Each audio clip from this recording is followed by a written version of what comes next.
5 ऐसी तुक्का टेक्निक्स जिसको यूज करके आप एग्जाम में अपने एमसीक्यूज को स्मार्टली गेस करके अपनी रैंक्स को हजारों में इंप्रूव कर सकते हो। देखो, न्यूरो साइंस के प्रिंसिपल्स को मिक्स करके स्टूडेंट का माइंडसेट क्या रहता है एग्जाम के अंदर, एग्जामिनर का माइंडसेट क्या रहता है पेपर सेट करते हुए, इन सभी बातों को मिक्स करके इन टेक्निक्स को डिजाइन करा गया है जो कि साइंटिफिकली प्रूवन है।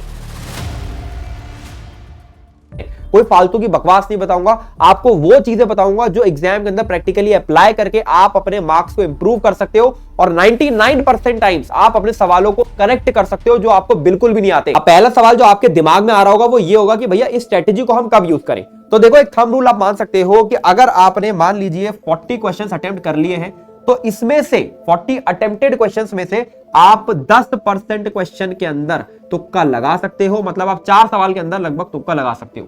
अब ये 4 सवाल, ये 10% का नंबर कहां से आया है? देखो, ये मेरे पर्सनल एक्सपीरियंस से मैं आपको बता रहा हूं। इतना आप तुक्का लगाओगे तो आपका अगर लॉस भी हो रहा होगा तो ज्यादा लॉस होगा नहीं, ब्रेक इवन में 0 मार्क्स ही रहेंगे या नेगेटिव जाने के चांस बहुत कम रहते हैं अगर आप इन टेक्निक्स को यूज करते हो।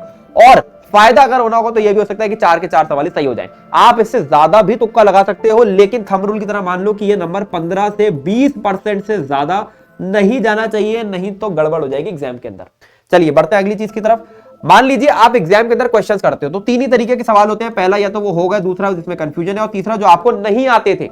तो जो सवालों में आपको कंफ्यूजन है और जो आपको नहीं आते हैं, इन दोनों में ही आपको इन तुक्का टेक्निक्स का यूज करना है। और सबसे ज्यादा इफिशिएंटली तुक्का टेक्निक्स जो है वो कंफ्यूजन वाले सवालों में ही यूज हो सकती हैं। तो बढ़ते हैं पहली टेक्निक की तरफ जो कि है एलिमिनेशन टेक्निक। देखो, एग्जाम के अंदर एग्जामिनर ये चाहता है कि आप जब एग्जाम के अंदर घुसो तो आप टेंस्ड होगे, और जब आप टेंस्ड होते हो तो आपको फंसाने के लिए ऑप्शंस इस तरीके से क्रिएट करे जाते हैं कि आप एग्जाम में गलती करो। अब रिवर्स साइकोलॉजी का यूज कर मान लीजिए आप एग्जाम के अंदर किसी सवाल में आप घुसते हो और आपको कंफ्यूजन है, तो अगर आपको वहां पर एक्सट्रीम वैल्यूज दिखती है, ठीक है, एक्सट्रीम वैल्यूज दिखती है या फिर आपको इलॉजिकल वैल्यूज दिखती हैं, तो आप इन दोनों ही वैल्यूज को एलिमिनेट कर सकते हो, क्योंकि मोस्टली ये आंसर्स नहीं होते। मैं आपको ये चीज एक सवाल से एक्सप्लेन करने की कोशिश करता हूं जो कि जेईई मेंस का ही सवाल है।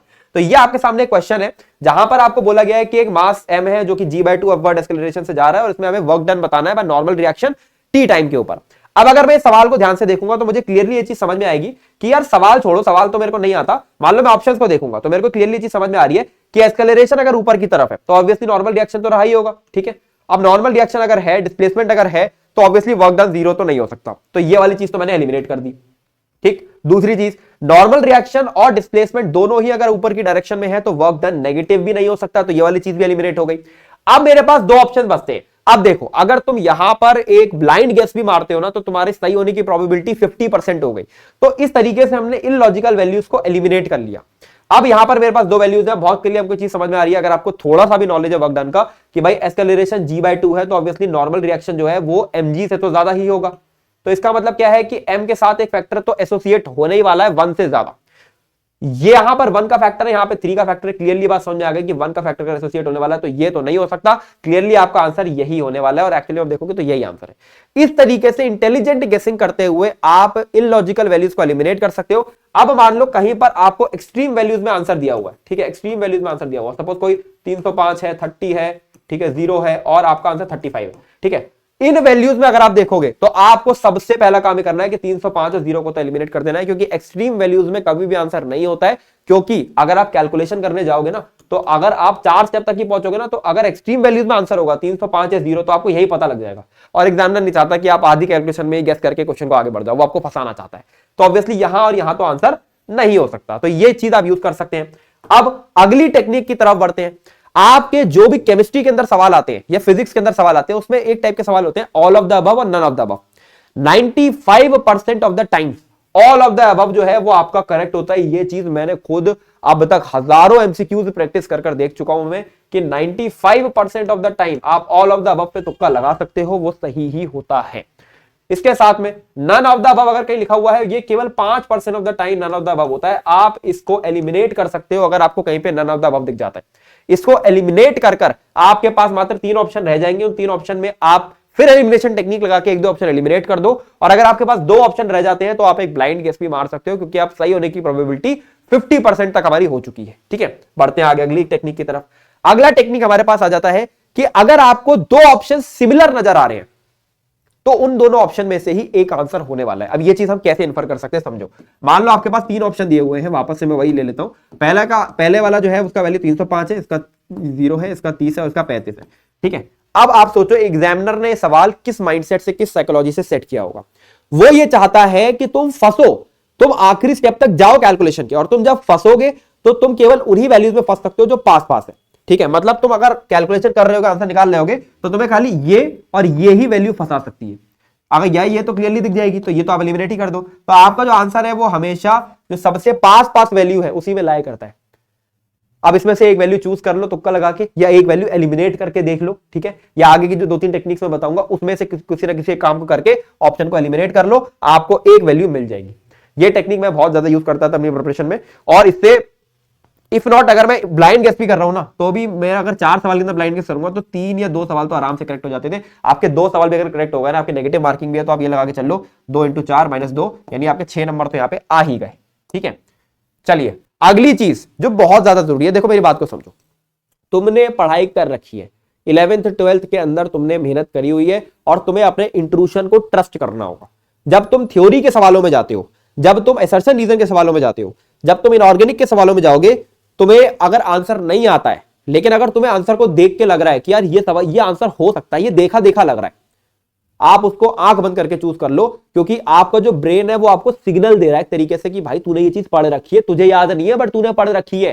क्योंकि इतने वास्ट सिलेबस में से अगर आपको कोई चीज ये याद नहीं आ रही है कि यार इसका आंसर क्या है, और अगर आपको इंट्रूशन आ रहा है, इसका मतलब आपने पढ़ रखा है। तो एग्जाम के अंदर आप अपने इंट्रूशन को ट्रस्ट कर सकते हो गेसिंग करते समय। ठीक है, वही 10% सवालों के अंदर ये काम करना है, ये नहीं 40 से 40 सवालों में गेसिंग कर दी, वो नहीं। ठीक है, वही 10% सवालों के अंदर काम करना है। और इंट्रूशन आपको मैं मोस्टली बोलूं तो इनऑर्गेनिक के अंदर आप ट्रस्ट कर सकते हो। ठीक है, ऑर्गेनिक के अंदर ट्रस्ट कर सकते हो। ठीक, और कोई भी ऐसा टॉपिक, थ्योरी का टॉपिक जो आपने पढ़ा हुआ है, जो आपने एक बार पढ़ा हुआ है, ऐसा नहीं आपने नहीं पढ़ा हुआ है फिर भी इंट्रूशन आ रहा है, फिर तो गड़बड़ है। जो पढ़ा हुआ है उस पर इंट्रूशन आ रहा है तो उसको आप ट्रस्ट करो। ठीक है, अगली टेक्निक, 5वीं टेक्निक हमारी, वो मेरी एक पर्सनल टेक्निक है जिसको यूज करके मैं एग्जाम के अंदर 16 से 20 नंबर बढ़ाता था। क्या टेक्निक है भैया? पहला है डायमेंशनल एनालिसिस का मेथड। अब ये क्या मेथड है समझो। देखो, फिजिक्स के अंदर जब सवाल पूछा जाता है तो आपको अगर किसी सवाल के अंदर ये बोला गया है कि आपको वर्क डन कैलकुलेट करना है, जैसे इस सवाल के अंदर आपको बोला गया था, इस सवाल के अंदर आपको बोला गया था कि आपको वर्क डन कैलकुलेट करना है टी टाइम में। ठीक है, अब इसमें तो हमने इस तरीके से यूज कर लिया क्योंकि इसमें जो सभी ऑप्शन थे उसके जो डायमेंशंस थे वो वर्क के थे। ठीक है, वो वर्क के थे। लेकिन कुछ ऐसे सवाल एग्जाम के अंदर आपको देखने मिलते हैं हर साल कि वर्क डन यहां पे पूछा गया आपसे, और इसका डायमेंशन तो वर्क का है बट इसका डायमेंशन एनर्जी का है, इसका डायमेंशन फोर्स का है, और इसका डायमेंशन ये 0 ही है। तो आप 0 को स्टार्टिंग में एलिमिनेट कर दिए और बाकी डायमेंशन आपने देखे तो आपको एक ही आंसर मिल गया, उसको टिक करके आप आगे बढ़ गए। उस क्वेश्चन के अंदर आपको सिर्फ डायमेंशन एनालिसिस करना था, आपको कैलकुलेशन नहीं करनी थी। तो इस प्रकार के सवाल आपको एग्जाम के अंदर हर शिफ्ट में 1 या 2 आपको मिल रहे होंगे। तो जैसे ही आपको टर्म्स दिखना चालू हो ना इस तरीके के, आप तुरंत सबसे पहला काम ये करोगे डायमेंशन चेक करना क्या है। ठीक है, ये बात समझ में आई। अगली चीज क्या है, आप मैथ्स के अंदर इंटीग्रेशन के सवालों में जाते हो।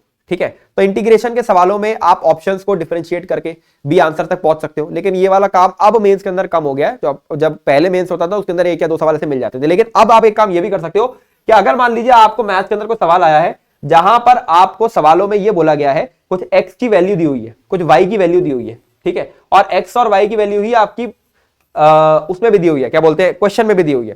तो आप उन वैल्यूज को पुट कर 1 या 2 ऑप्शन एलिमिनेट कर सकते हो। एक ऑप्शन तो आराम से एलिमिनेट हो जाता है, तो एक ऑप्शन तो वहां से एलिमिनेट अगर आपने इस तरीके से कर दिया, एक ऑप्शन आपने एक्सट्रीम वैल्यू से एलिमिनेट कर दिया, एक ऑप्शन आपने इलॉजिकल वैल्यू से एलिमिनेट कर दिया, एक ऑप्शन आपने, अब जब आपने 3 एलिमिनेट ही कर दिया तो आंसर आएगा।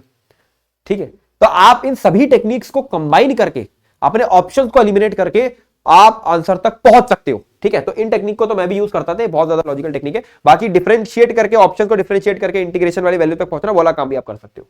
ठीक है, फाइनल चीज मेरी बात सुनो यार। ठीक है, इन सभी टेक्निक्स को अगर आप आज से ही अपने टेस्ट के अंदर प्रैक्टिस करना चालू करते हो 4 या 5 सवालों के अंदर, तो आप देख पाओगे कि इंटेलिजेंट गेसिंग करते हुए आप टेस्ट के अंदर ही 10 से 15 बहुत वर्स्ट केस में मार्क्स को इंक्रीज कर पा रहे हो।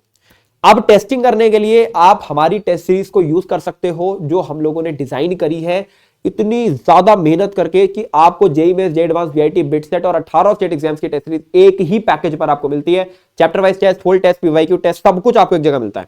इन टेस्ट सीरीज के अंदर आप इन इंटेलिजेंट गेसिंग की टेक्निक्स को यूज कर देख सकते हो कि अपने मार्क्स कितने ज्यादा इंप्रूव हो रहे हैं आपके। और इस समय यार टेस्टिंग से ज्यादा जरूरी चीज कुछ है भी नहीं। तो जेईई मेंस की टेस्ट सीरीज, जेईई एडवांस की टेस्ट सीरीज, पूरा एक पैकेज आपको डिस्क्रिप्शन में मैं लिंक दे दूंगा। लिंक पर जाओ, एक डिस्काउंट कूपन भी दे दूंगा, उसको यूज करो, टेस्ट सीरीज अवेल करो और प्रैक्टिस करते हुए सभी टेक्निक्स का यूज करके अपने जेईई मेंस और जेईई एडवांस के अंदर, एडवांस के अंदर तो तुक्का फिर भी कम लगेगा, मेंस के अंदर अच्छा खासा लगा सकते हो आप, अपने मार्क्स को इंप्रूव करो। दिस इज ऑल, संकल्प जौहरी साइनिंग ऑफ। पढ़ाई करेंगे अच्छे से, चैनल को सब्सक्राइब करेंगे, फॉलो करेंगे ताकि ऐसे वीडियो आपको और मिले और साथ में इन टेक्निक्स को यूज करेंगे। संकल्प जौहरी साइनिंग ऑफ।